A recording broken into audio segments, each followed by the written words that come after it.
What's going on, guys? The Green Muck here, and today I have a new top 10. We're going to be counting down the top 5 most annoying decks / strategies / cards / yeah, we're going to be counting down the most annoying strategies that you're going to come across in Clash Royale. These can range from anywhere to Goblin Stadium to Legendary Arena. You're going to come across these, maybe not, because a lot of them involve, like, legendaries. But yeah, so we're going to go hop right into it, and yeah, let's get started. So heading into the number 5 slot, we're going to have Pekka Double Prince.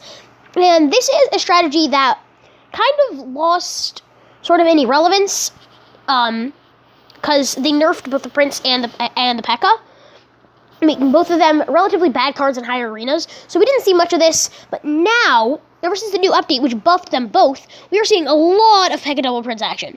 And the strategy goes, basically, you play a Pekka, and then you play a Prince, and then you play a Dark Prince, and then you win. Like, it's one of the most annoying strategies in Clash Royale. I have a replay going, and all these replays that I'm pulling up for this video are 100% going to be from TV Royale, because I don't have a lot of high-level clanmates. So if I want to get videos of these strategies, I mean, with one exception, I'll show you that later. So if I want to get accurate videos of the strategies, I'm going to have to go to TV Royale, and as you know, the TV Royale videos are never accurate demonstrations of what a deck can be, or what a certain deck or thing or strategy can be done with. I'm speaking so weirdly. Yeah, so they're never really accurate representations. So if the video sounds a little bit like, if these videos sounds like, okay, fine, so you're saying this deck is so good, except it's not winning, like, I'm getting it from TV Royale, I'm sorry. But anyways, yeah, so Pekka Double Prince is super annoying. Main reason, personally, being because it's just so it's one of the most overwhelming pushes that you can make. Like, imagine if you have 3 of the strongest cards in the game, Prince, Pekka, and Dark Prince, all coming in at the exact same time, and you're going to basically just get wrecked. So yeah, that's the number 5 spot. Moving on to number 4. Moving on to the number 4 slot, we are going to have Giant Balloon, and this is the only one I can actually get accurate video representation of, because this is one of my clanmates' favorite strategies, the Bionic Ox. He also has a YouTube channel, so go check him out. Hashtag the Bionic Ox. You are the Bionic Ox, so check him out. Shout out, right?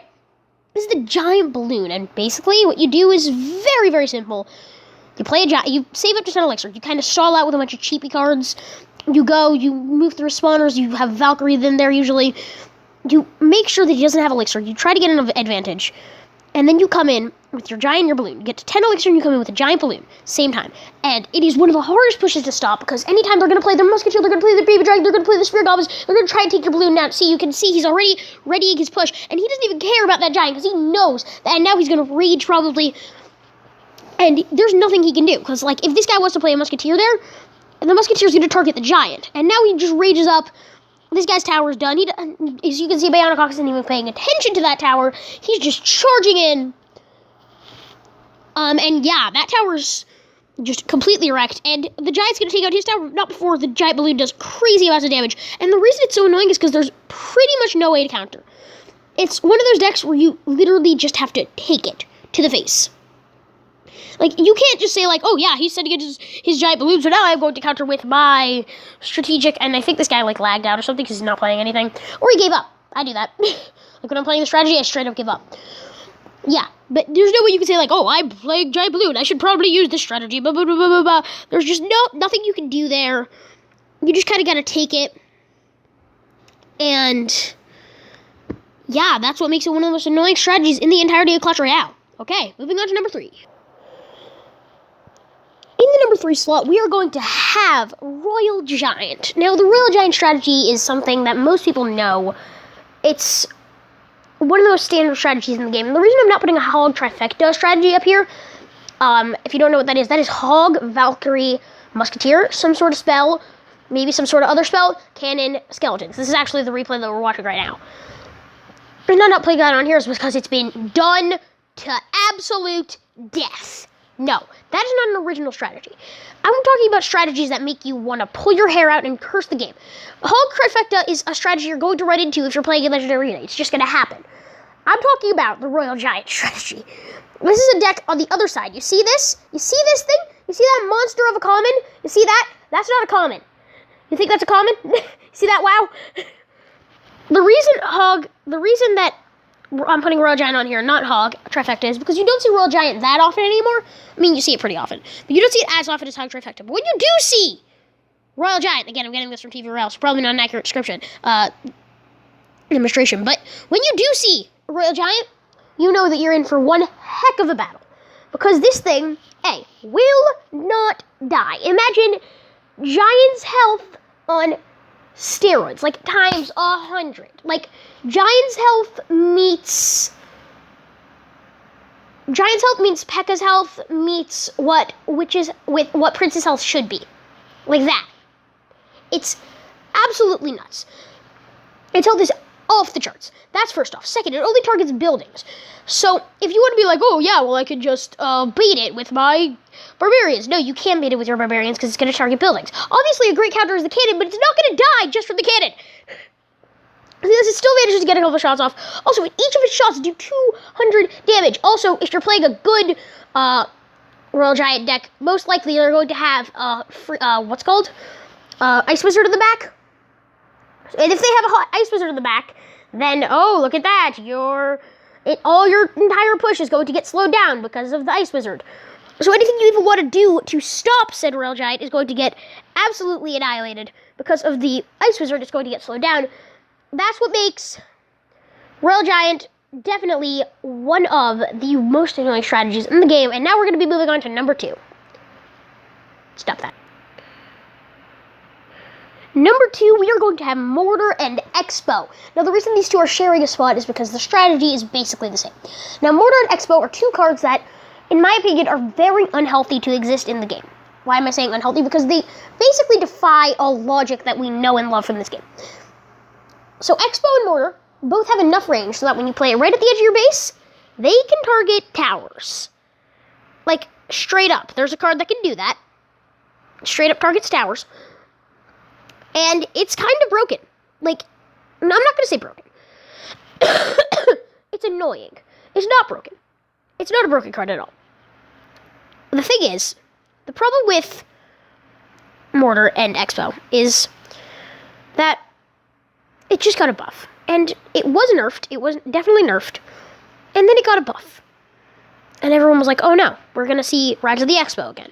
Because it used to be one of the most popular strategies because of how freaking annoying it was. Because what you'd do is, you'd stall out all your opponent's troops, and then you'd be like, ha-ha, Mortar. See right there. Ha-ha, Mortar. They don't have anything down, so we're just going to mortar you.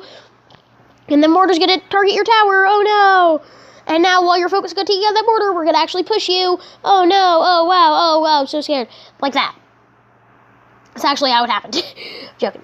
No, but seriously, Mortar Expo was just one of the most annoying troops, and one of the most frustrating things about it was just sitting there and watching as you're just sitting there with no elixir and watching troops overrun your base is frustrating.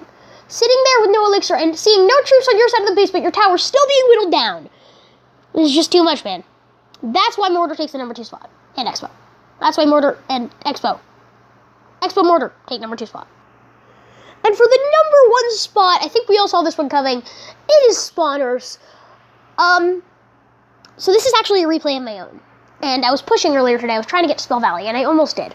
I didn't. But this was one of the few times that I lost, and it was because of this freaking deck. Spawners, if you don't know, are...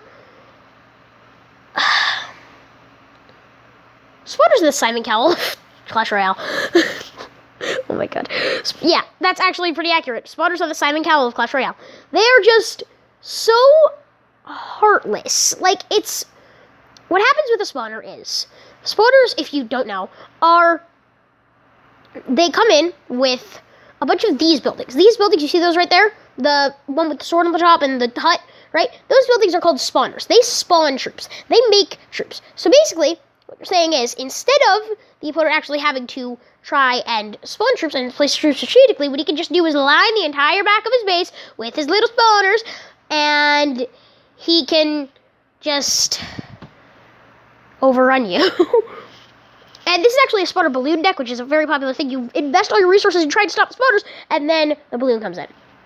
I actually didn't fall for it here. But the point is, the reason that everyone gets so mad by spawner decks is because the opponent's doing no effort. The opponent's not trying strategy. The opponent's not doing some of the things that make Clash Royale Clash Royale. What the opponent is doing is sitting there.